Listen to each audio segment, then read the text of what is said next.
"We don't need old men like you dragging us down," she said, flipping her hair like dismissing me was a chore she barely had time for. "My name is Martin Hale. I'm 59 years old. For the last 18 years, I was the operations manager at Langford Industrial in Dayton, Ohio. Not the guy with a booming voice or dramatic ideas. Just the one who kept the machines running, the teams tight, and the schedule predictable at a company that made the industrial equipment half the Midwest still depended on." I didn't argue, just smiled, dry and a little sarcastic, nodded, then turned around and walked out of Sabrina Langford's office without a scene. No speeches, no shouting, no demands.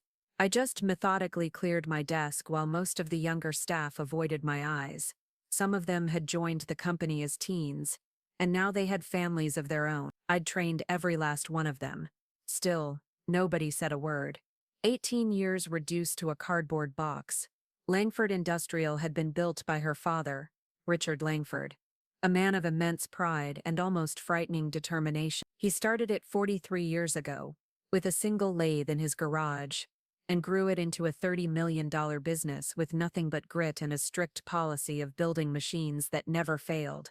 He handpicked me to run operations when his health took a dive. "You're the only one I trust not to cut corners," he told me, and I never did. Now his daughter Sabrina, 28 years old with a business degree and 2 years of sunshine living in Scottsdale, had taken over. Her vision for modernization and fresh thinking, which really meant out with anyone who remembered how things worked before algorithms replaced instinct. I walked out of that place with my life in a box, set it on the passenger seat of my truck, and just sat for a minute, hands resting on the wheel. Through the windshield I saw the factory floor equipment I'd nursed through breakdowns, processes I'd refined, people I'd hired and watched grow. She had no idea what she'd just thrown away. And what Sabrina didn't know, hadn't even bothered to check, was that my employment contract had a clause. A very specific one, insisted on by Richard himself to keep competitors from snapping me up. It was a severance penalty.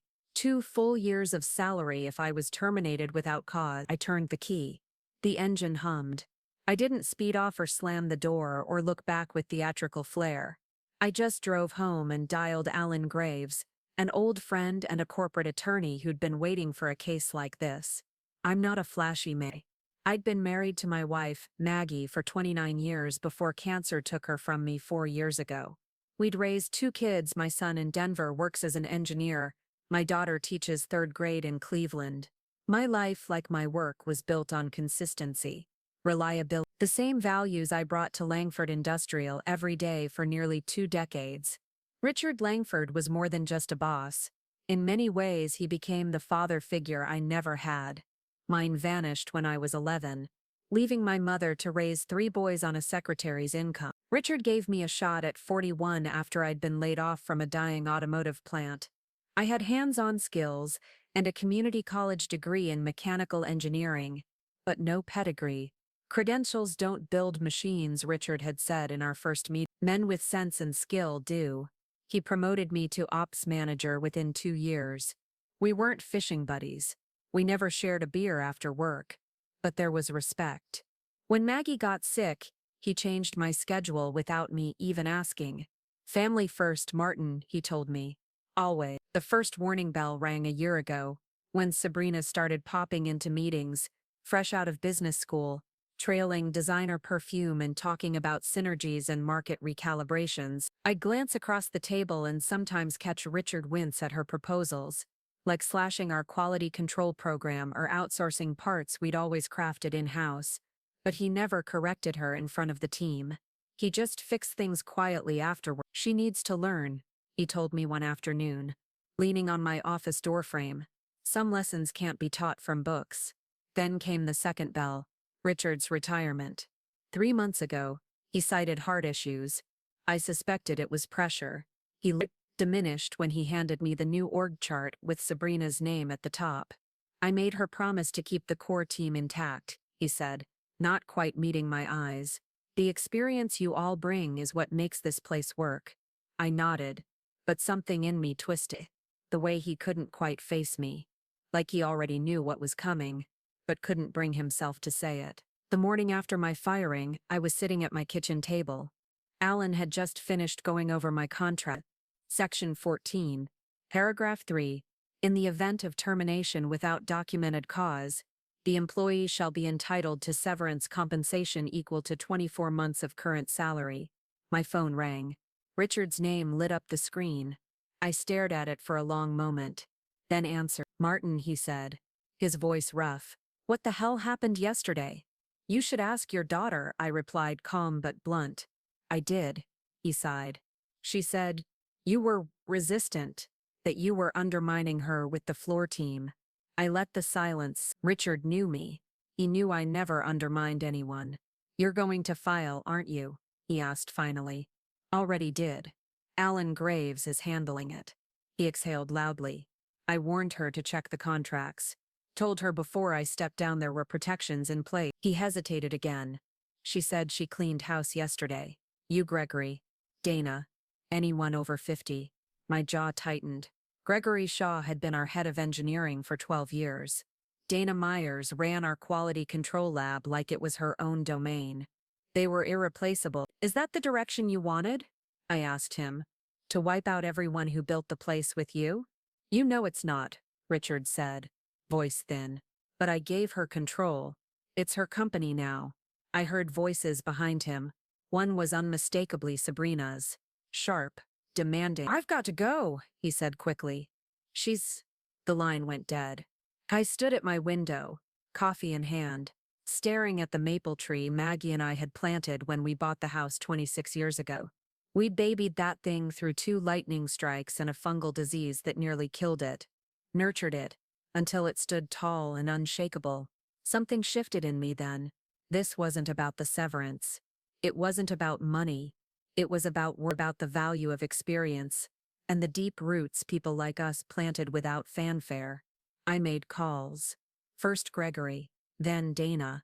By noon I'd spoken with every seasoned employee Sabrina had let go. Some were still stunned, others furious, all of them scared. "Take a breath," I told each of them. "Check your contracts. Call Alan." Then I made one more call. To Walter Drummond, owner of Apex Components across town.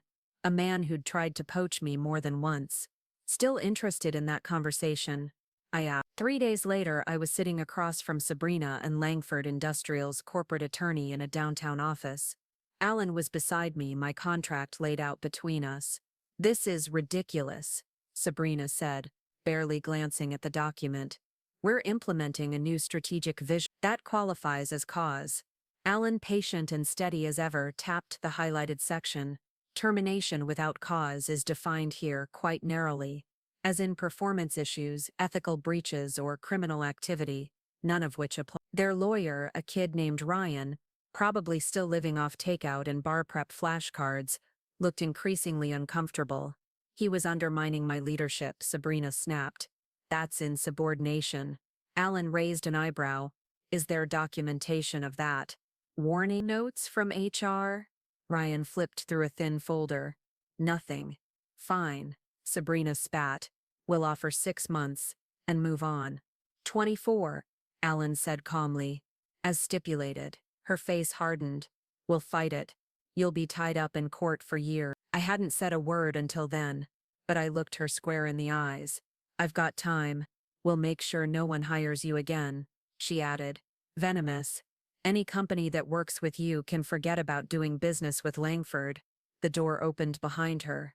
Richard stepped in. I hadn't seen him since his retirement party.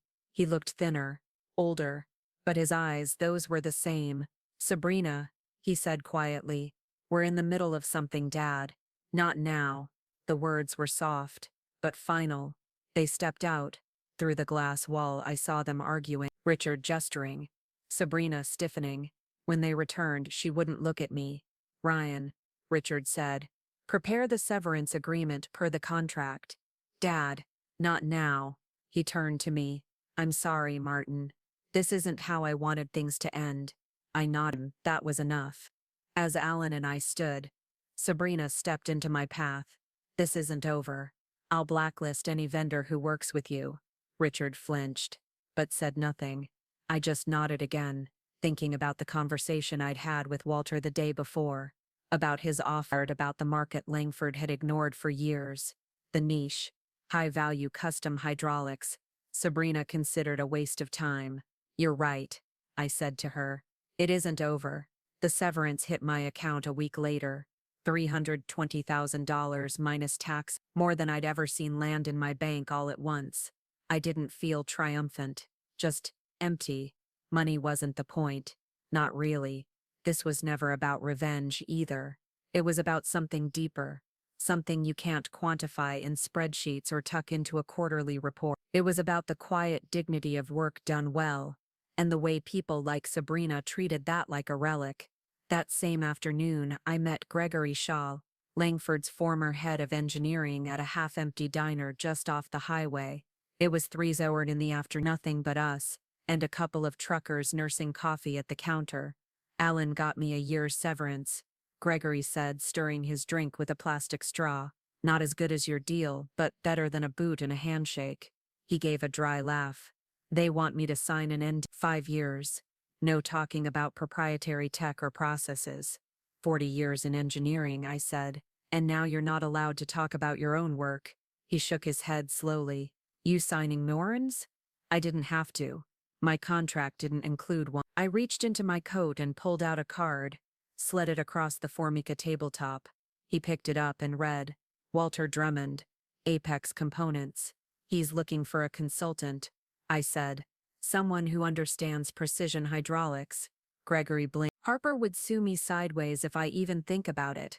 Not if you're just advising on general design principles. Nothing proprietary about that." He stared at the card a second longer, then pocketed it with care. "What's going on, Martin? You stirring the pot?"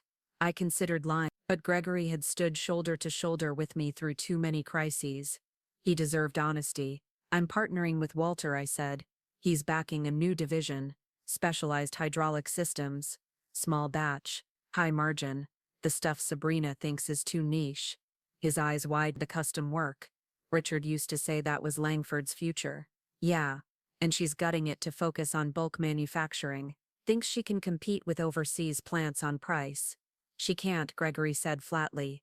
"Not with Midwest labor costs. She's already sold off over $2 million of the specialized equipment Richard bought last year. Dana told me half of it's gone. Auctioned." His jaw tensed. 30 cents on the dollar, if that. "She's converting assets to cash," I said. "And guess who's been buying up real estate in Scottsdale?" "Jesus," he muttered. "Does Richard know?" "I don't think so," I said. "He built that company for legacy, not liquidation." We sat there, coffee going cold. "What are you going to do?" he asked finally. "Build something better. Build from the corners up," he'd said. "That's how you make something that lasts." Walter spread blueprints and contracts across a wide drafting table in what would soon be our main operations office. "Machine shops are lined up," he said.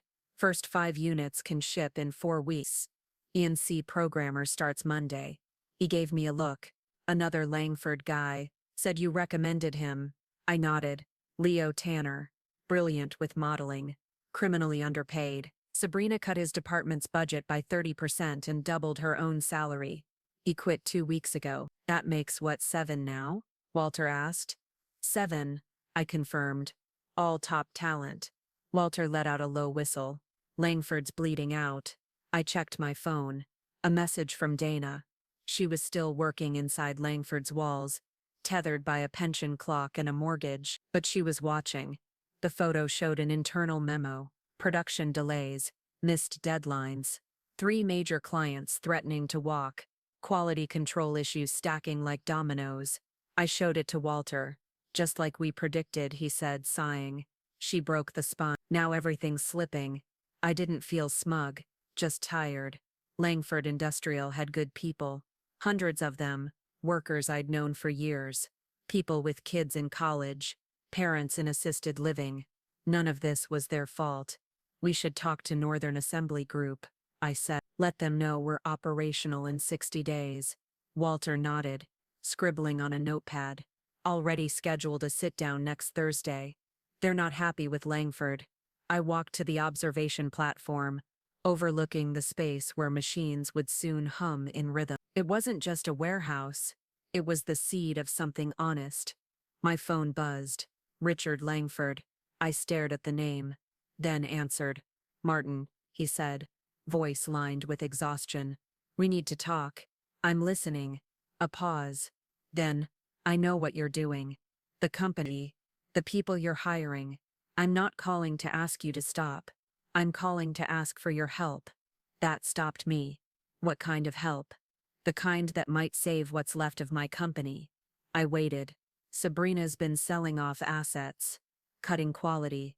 The board's getting nervous, so am I. He hesitated. You're the only one who knows that operation top to bottom. The only one who might know how to fix it. I leaned on the railing, watching one of the machines being moved into place. I said, and I should have listened to you when you told me she wasn't ready. He was quiet again. Then, come to my house tonight. 7. Bring Gregory if he's willing. The board will be there.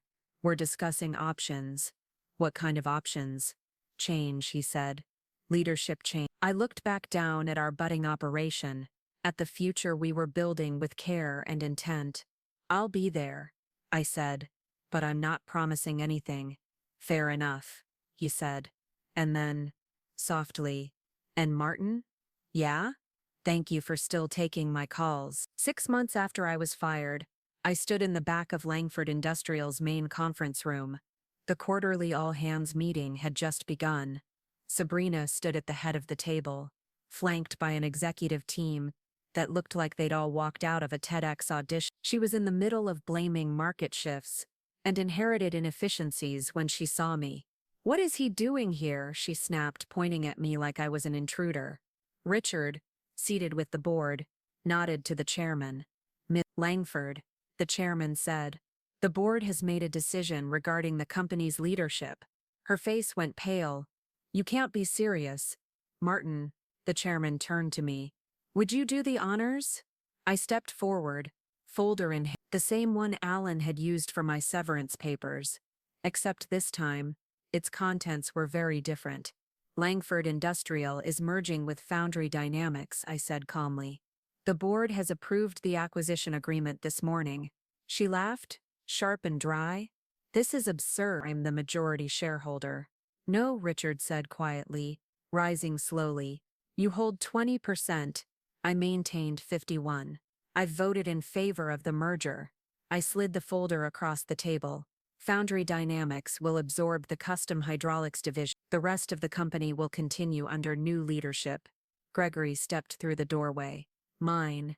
Sabrina's hands shook as she flipped through the documents. This is a coup. No, I said. This is business. Nothing personal. A year after the merger, I stood on the observation platform in the expanded facility, formerly Langford Industrial, now home to Foundry Dynamics and Harper Custom Hydraulics. We'd kept the core of the original company alive, not just in name but in purpose. Workers moved confidently between stations, machines hummed in unison, and there was a rhythm to the place again, a pulse. Beside me stood Richard Langford, leaning heavily on his cane. His health hadn't improved much, but his presence had changed. No longer weighed down by guilt or helplessness, he had the look of a man watching something he'd feared lost slowly come back to life. The quarterly numbers just came in, he said, holding out a report. I scanned it. Revenue up, profit margins up, employee retention stable, 3 new patents filed. You ever think we'd see this again? I asked Tim. He gave a slow smile. Not after Sabrina. I didn't say anything. He already knew. She called yesterday, he added, surprising me. From Scottsdale. I raised an eyebrow. She's still in Arizona? Started a consulting firm. Asked if I'd invest. And will you? I told her to come back to Dayton first. Work on the floor. Learn the machines. Learn the people. The way I did. The way you did. He paused, then added, she hung up on me. I chuckled, but Richard wasn't finished. She called back this morning, asked if the offer still stood. That gave me pause. She has a lot to learn, I said. He nodded slowly. She'll have to start at the bottom. No special privilege. She can't treat people like stepping stones again. Richard. I know, he said, quiet but firm. Below us, Leo was showing two new programmers how to simulate hydraulic responses using our new custom modeling software. Dana, ever precise, was inspecting components under fluorescent lights, her expression focused but calm. Gregory was scribbling a modification on graph paper, hand sketching it before inputting it into his CAD system. That was his way. Hands first, computer second. The place felt right, balanced. Experience and innovation working side by side, not in conflict, not with one replacing the other, just aligned. You know, Richard said after a while, when I wrote that severance clause into your contract, I never imagined how it would turn out. Neither did I replied. We stood in silence again, but it wasn't heavy anymore. It was peace. Weeks later, I got a call from Dana. She didn't usually sound rattled, but today her voice was tight. I need to show you something, she said. She met me in the upstairs conference room with a folder she'd pulled from an old Langford archive. These are the original specs for our high-torque hydraulic actuators, she said. The ones Sabrina sold the machines for. She laid the papers out in front of me.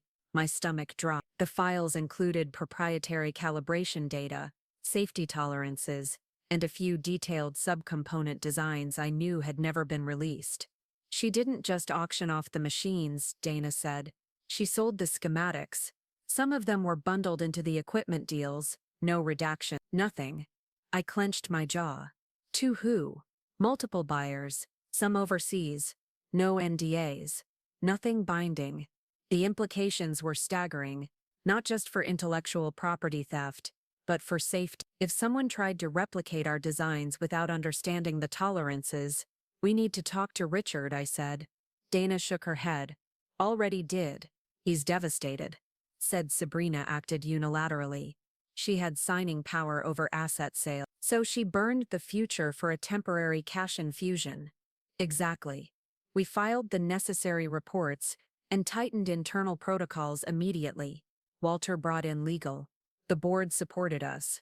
It wouldn't undo what had been done, but it would prevent future risk. Later that night, I sat in my driveway, engine idling, staring at the maple tree Maggie and I had planted.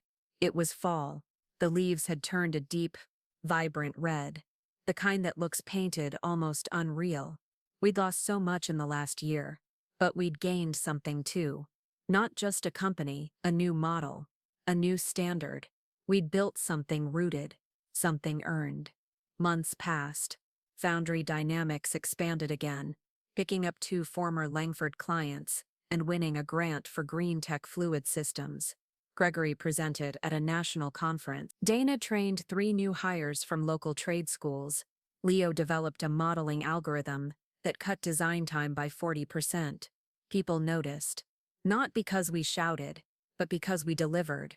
One morning, as I walked the floor, I saw Sabrina standing by the entrance. She looked different, less guarded, a little worn down, but alert. Richard said you might come by. I said, walking up. I'm not here to ask for a job, she said quickly. Good. Because there isn't one. Not yet. She nodded. I came to apologize, she added. Not for the decisions, but for how I treated people, for not listening. That surprised me more than anything she could have offered. I'm still learning, she said. And if it means anything, I want to do better. I didn't say anything at first, just studied her. She wasn't faking that. Come back, I said finally. Not today, not next week. But if you're serious, come back. Start fresh. Start at the floor. Prove you're here to build, not control. She nodded, eyes glassy. I will. And she did.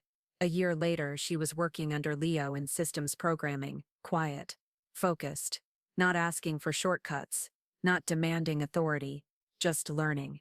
We didn't become close, but we found respect. And in the end, that's what mattered. Respect for people, respect for work, respect for legacy. Martin Hale's story reminds us that real strength isn't loud. It's steady, principled, and built over time. In a world obsessed with speed and disruption, Foundry Dynamics shows that wisdom, loyalty, and experience still matter. When Martin was cast aside by the very company he helped build, he didn't seek revenge. He built something better. This story is about legacy, quiet resilience, and the power of doing what's right even when no one's watching. If you believe that integrity and heart still belong in leadership, then this journey is for you. By liking this video, subscribing to the channel, and sharing this story, you help amplify stories that inspire reflection, courage, and meaningful change. We're building a community here that values more than just surface success. We value grit, growth, and the people who never stop showing up, even when it's hard. Drop a comment below and tell us where in the world you're watching from. We'd love to see how far Martin's story is reached. Whether you're tuning in from a small town or a big city, your support helps keep these powerful narratives alive. Let's grow this journey together, one story at a time.